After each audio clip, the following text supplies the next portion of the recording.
Welcome back to What Arty Noobs with General Disturbance. This is the M10 RBFM. It's the Tier 5 French premium turreted tank destroyer. It's located on the southwest spawn of Arctic region, and this one is under the command of ProvoBob. And he's very unhappy because Wargaming are closing down the Australian-New Zealand server. Game on. Yes, unfortunately, Wargaming decided that to cut costs, they're going to shut down the Australian-New Zealand server and amalgamate it with all the other players on the Asian server. The only problem with that, of course, is that those players don't speak English, or at least most of them don't, and as a consequence, most of the English-speaking players will no longer be able to communicate with each other if they do play on the Asia server, and most of them will have to migrate over to the NA server if they want to speak English with other players. First target comes into sight is a Type T-34. Now the main gun is 76mm. It's actually capable of doing 115 alpha, 130mm pen with standard ammo, but with the APCR it'll do 170mm of penetration, and with the HE rounds it would do 185mm of damage, 185 alpha rather, and 38mm of pen. Now the thing is that ProvoBob loves to spam the gold. Yeah, it's unfortunate really, because he's actually a very good player when it comes to aiming. It's just he wastes an awful lot of money on premium ammo when standard ammo would just do as well. In fact, he could have penned that guy with standard AP and he would have got a much cheaper result. But as it is, he loves using the gold. Starts it right from the start of the battle. I reckon if he actually did restrict himself to just standard AP and HE, he would make enormous profits on his games. But then he loves playing with the premium. So, the M10, they built 6,406 of them, crew of 5. As I said, that 76mm gun, which actually is the M7, the 3-inch gun. And, oh, that's an interesting target, KB1. Starts pumping rounds into him. You'll easily go through the front of it with the APCR. But you probably won't even need to aim much, you just fire. Now, 36 vehicles were actually given to the French Marines, and that's why it gets the RBFM, because that's the, if I remember correctly, Regiment Blind Fusilier Marine.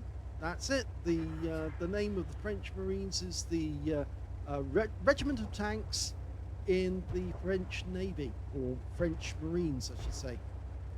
They had 36 vehicles, and they had naval gun sights as well.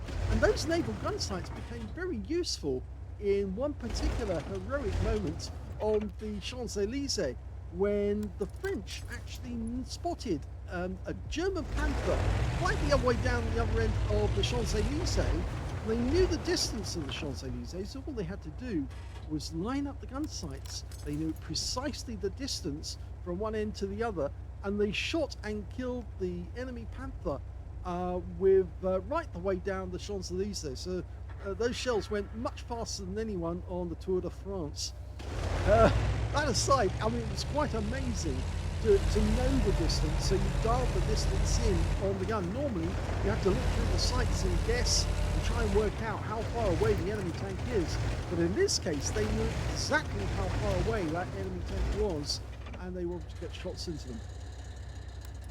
Now, they actually built the M10 from the same basic design as the M4, except of course it didn't have any armor. Because they realized or thought that most of the M10s would operate from a long way away from the target, at least far enough away so that the enemy probably wouldn't see them. So rather, they didn't need the armor, and so it just had very, very thin armor all around, except for the front of the turret. It's actually 25.4mm all round.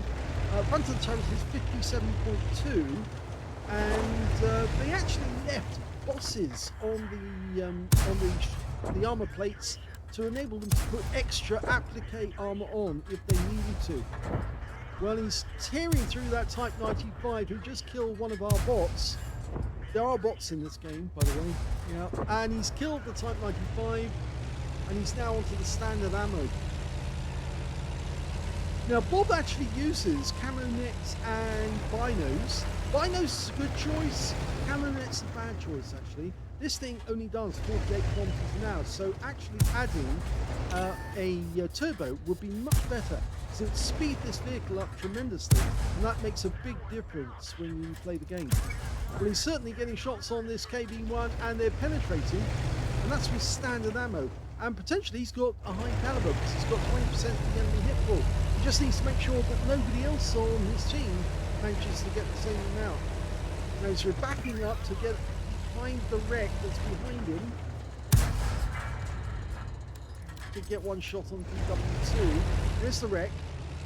He knew the wreck was here, so he could just back him into a position. There's the KV-1. Or don't poke out. Whatever you do, don't poke out. Gets another one in. Using the wreck for cover, extra armor. When he bounces that one to the KV-1, and that one went into the tracks. He did get a critical hit on the observation device. Gets the side of the turret, that penetrates. Goes to the side of the vehicle, yes, that's going in. Gets another one, he does get the kill. So he's now got 2 kills in the game. There's a P80 to his left, and of course the DW2 further off. Trying to mount this Panzerfier. Okay, I think the best thing for him to do would be to deal with the 280. There he is. Good shot. Should be. Yep, gets one in, but it's a low roll. Yeah, I think he needs to chase after that T80 because he's basically only a light tank and he's not armoured with much in the way of penetration. His gun's not very fit. Very high caliber, but this DW2, well, he needs to get rid of this one if he can. He's getting pens. That's a low roll. It's a bot, remember. Narrowly missed him. He's gone down into the dip. Both of these are bots, by the way. The only other enemy on their team is also a bot. He's up in the north. That's an M8A1. That's a good pen. It's a high roll. Oh, that one zoomed over the engine deck. That's such a pity. Okay, go after the T80. Ow! DW2 fired one in. We need to get behind, get the rock between us and him. That's it. Now, getting rid of this T80. Got 18 rounds of standard AP left. That should be more than enough to deal with this guy. Should be about 4 shots to take him out. Reload speed on this tank is really good, actually. Normal 2.97 seconds. He's got 2.62. Having a bit of difficulty getting these rounds in. There's one. You see, he's not firing much back, and we've got plenty of health. One more to kill, and he gets the kill. 3 kills now for ProvoBob. The cost of one of these vehicles back during wartime was $47,900. So it's actually quite cheap, but today, if you wanted to get one of these, it will cost you a lot of money. When he gets 1 pen, brings him down to a 2-shot. So he's going to have to get closer. See what he can do. There's the front of the vehicle. It's probably a little too far away though. He's trying to get the angle. He tracked the guy. That's a bit better. Oh, he's shooting it through the drive wheel now. One more. And he gets the kill that wins the game. And that's it. It's all over. And that's the last replay from the Asia server.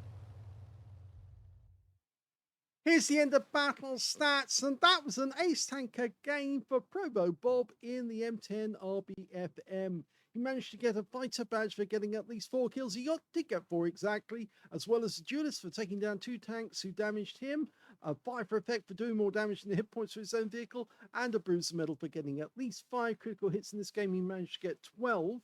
And he did get a high caliber as well for dealing the most damage in that game overall. His win rate, 8,918. Let's have a look at team score. Well, the high damage was 2,731 hit points, beating the KD1SA, who had 2,088. When it came to the third highest, that was the KV1 on the enemy team with 1,054. When it came to kills, yeah, ProvoBob got that as well. 4 kills to him, 4 kills to the KV1SA, 2 kills to the KV1 on the enemy team. And when it came to base XP, ProvoBob got that one as well. So he's got the top in all 3 columns. 1,570 went to ProvoBob. 1,216 went to the KV1SA, and they were the only 2 who managed to get over 1,000 base in the game, with the next highest scorer being the KV1 on the enemy team with 329. He fired 48 rounds in the game. Unfortunately, a lot of them were premium rounds. 36 direct hits on the enemy, 27 penetrations, 2,731 hit points of damage, of which 942 were at more than 300 meters. 9 hits received from the enemy, only 3 of which actually penetrated. He was angling quite well, and he wasn't showing much of the hull to the enemy anyway. 6 non-penetrations and 280 hit points of damage brought by armor. 5 enemy vehicles were damaged, 4 were killed, 76 hit points of damage assistance. On a free player count, he actually made a profit of that game of 3,531 credits, but he could have made a lot more because he fired a huge amount of premium rounds, which he just didn't need to fire. And he also picked up 3,558 experience points altogether as well. But sadly, this is the last game we will ever see with ProvoBob, and, well, I'm not sure. He might see bots on the NA server, but ProvoBob's going to have to play on NA now, because if he doesn't want to face an awful lot of players speaking a completely different language, then his only option is to go to the NA server and play over there. I know it's a long distance from Australia and New Zealand to the United States, but it's probably better than trying to get onto the Hong Kong server and speaking, or not speaking rather, with lots of players who just don't understand what you're trying to get at. So yes, I think it's a short-sighted economy on by wargaming to shut the server down, and I think it's going to cause a lot of players in Australia and New Zealand to reconsider whether they want to play World of Tanks, and maybe they'll play something else instead. If they do play, they'll probably be on the NA server, and the NA server is running short on members, but I have the feeling that a large number of players on Australia and New Zealand will end up going to another game, because they probably won't want to join the Asia server and compete with another nation speaking a completely different language, and instead they will just find something else to play instead. So bad news about the Asia server, but at least ProvoBob will find a new family on the NA server when he joins them. If he joins them, that's the question. He might not go to the NA server, but I hope he does. If you enjoyed that replay, please give this video a like, do subscribe to our channel, leave a little comment down below because it feeds the algorithm, and thank you for watching.